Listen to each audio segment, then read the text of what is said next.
প্রসঙ্গক্রমে একটা ঘটনা মনে পড়লো। শাহ ওলিউল্লাহ দেহলভী রহমাতুল্লাহ আলাই, নাম তো শোনার কথা। তিনি যখন ইন্তেকাল করলেন, তো এখন বড় একজন হুজুর যদি ইন্তেকাল করে, তাহলে তার জানাজায় শরীক হওয়ার জন্য বা পরবর্তীতে ফ্যামিলিদেরকে সান্ত্বনা দেওয়ার জন্য দূর দূরান্ত থেকে মানুষজন আসে না?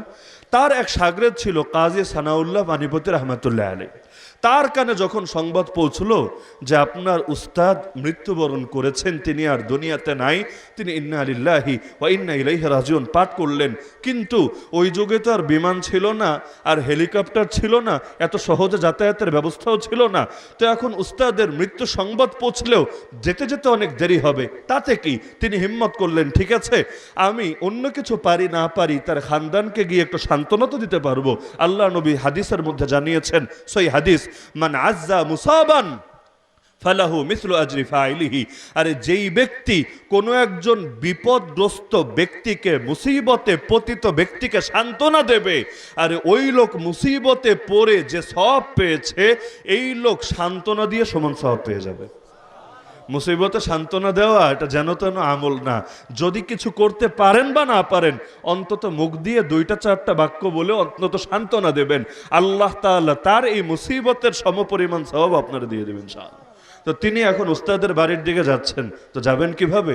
গরুর গাড়ি ঠিক করলেন। গরুর গাড়ি তো দেখার কথা আপনারাও। গরুর গাড়ি ঠিক করলেন, কিন্তু গাড়িটা যে চালাবে চালক সে হলো হিন্দু। তো এখন হুজুর যাত্রা শুরু করেছেন, চালকও চালিয়ে নিয়ে যাচ্ছে।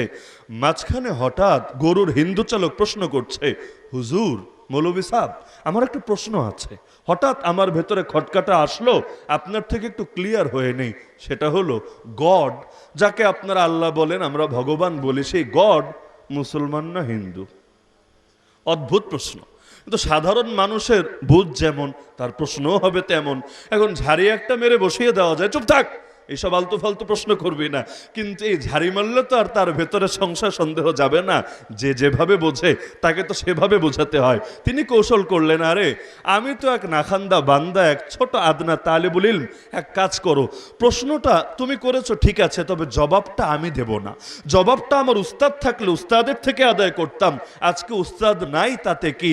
তার বংশের এক চিরাগ প্রজ্বলিত আছে, যার নাম শাহ আব্দুল আজিজ মুহাদ্দিসে দেহলভী রহমাতুল্লাহ আলাই।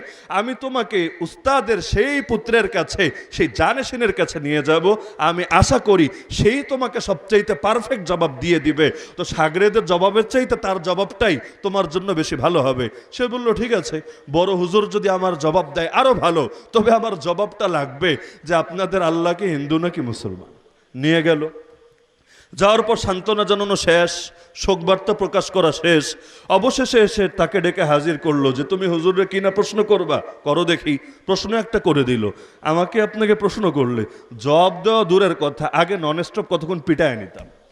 বেটা তোর প্রশ্নের জবাব পরে, বেয়াদবের বেয়াদব, তুই কারে নিয়ে তুই প্রশ্ন তুলেছিস, আগে মাইর খা, তারপর তোর সঙ্গে কথা হবে।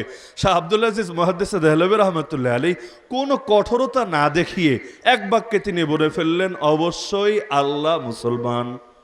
সে বলল, বুঝেছি, আপনারা মুসলমান তো, এজন্য নিজেদের দিকে টানছেন। দাবি যে করলেন, যুক্তি কি, প্রমাণ কি? তিনি বললেন, হ্যাঁ যুক্তি আছে। একটাবার চিন্তা করো, গরু তোমাদের দেবতা না? হ্যাঁ দেবতা তো, আমরা তো দেবতা মানি। মানে তো গরুর মুতো খায় কি মহাব্বতের সাথে, দেখেন না গরুর গোবর গায়ে মাখায়, আহ কি মহাব্বতের সাথে।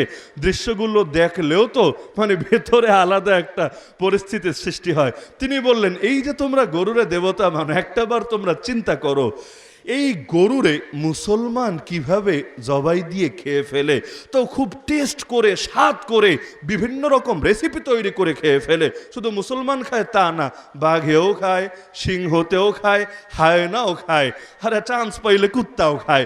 গরু একটা যদি মরে পড়ে থাকে, কুত্তা এসে খাবে না? তো একটাবার চিন্তা করো, যদি আল্লাহ হিন্দু হতো, তোমাদের ধর্মের লোক হতো, তাহলে অন্তত দেবতারে এতটা লাঞ্ছিত করতো না। কুত্তাও এসে তারে খাবে, বাঘেও খাবে, সিংহতেও খাবে, হায়নাও খাবে, আর মুসলমান তো সেই টেস্ট নিয়ে খাবে। এতটা লাঞ্ছিত আল্লাহ করতেন না। এর মানেই বোঝা গেল আল্লাহ তোমাদের পক্ষের না, আল্লাহ মুসলমান। এজন্যই আল্লাহ গরু জবাইয়ের আদেশ দিয়েছেন। কোরবানি 6টা পশুর অন্যতম পশু গরু ঘোষণা করেছেন। আল্লাহ নবী নিজেও গরু কোরবানি দিয়েছেন। আল্লাহ নবী সারা জীবন খালি উট কোরবানি দেন নাই, গরুও কোরবানি দিয়েছেন, সেই হাদিসের মধ্যে আছে। তো এই বাক্য শুনে সে সাধারণ মানুষ, তো তাকে 10টা আয়াত বললেও এটা কাজ হতো না, 20টা হাদিস দিলেও সে মানতো না। অন্য ধর্মের লোক, তো তার কাছে আয়াতি কি আর হাদিসে কি? এই যুক্তি শুনে তৎক্ষণাৎ সে বলে উঠলো, হুজুর আপনি সাক্ষী থাকেন, আল্লাহ যদি মুসলমান হয় আমি আর হিন্দু থাকবো কোন দুঃখে, জলদি কালেমা পড়ান, আমিও মুসলমান হয়ে যাব।